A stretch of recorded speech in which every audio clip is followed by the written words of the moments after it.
Iran के supreme leader के निधन की खबर सामने आने के बाद पूरे मध्य पूर्व में अब हलचल तेज हो गई है। कई देशों में अमेरिका और इजराइल के खिलाफ विरोध प्रदर्शन हो रहे हैं। क्षेत्रीय सुरक्षा को लेकर वैश्विक स्तर पर चिंता बढ़ गई है और दुनिया की निगाहें अब तेहरान पर टिकी हुई हैं। आपको इस वीडियो में बताएंगे कि कौन थे खामेई, जिनकी मौत के बाद इतनी हलचल हुई। 3 दशक से अधिक समय तक वो सत्ता का केंद्र रहे।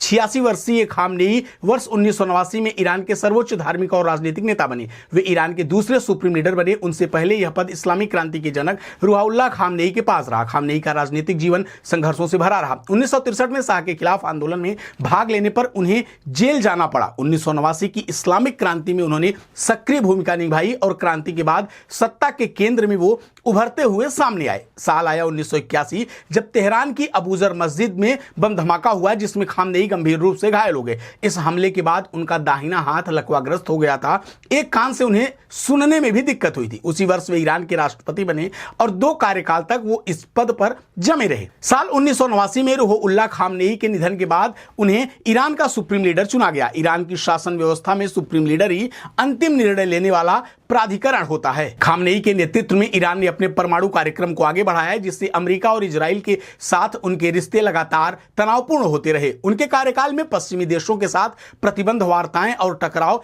तीनों का दौर लगातार जारी रहा। विशेषज्ञों का मानना है कि खामेई सिर्फ धार्मिक नेता नहीं थे, बल्कि वे वह केंद्रीय व्यक्ति थे जिनके निर्णयों से 3 दशकों तक मध्य पूर्व प्रभावित होता रहा। उनके निधन के बाद सबसे बड़ा सवाल यह है कि क्या ईरान में सत्ता परिवर्तन शांतिपूर्ण तरीके से होगा?